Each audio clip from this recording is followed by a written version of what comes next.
Hello guys, I just wanted to make a short video about my newest e-bike that I built. This is actually the fourth e-bike that I built. The first one I built I think 8 or 9 years ago using the 24 volts truck windshield wiper motor. The second bike uses this motor. It's also 24 volts, 250 watts. You can see this bike in my other video. This is the third bike that I built.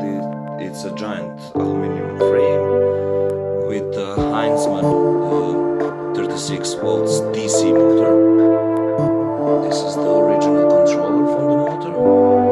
I'm gonna be giving this bike to my father. And this is now one of the best bikes that I built for now. I really like this one. It's a Cannondale aluminum frame. I really like the Cannondale bikes. As you can tell, I think they're the one of the best bikes in the industry.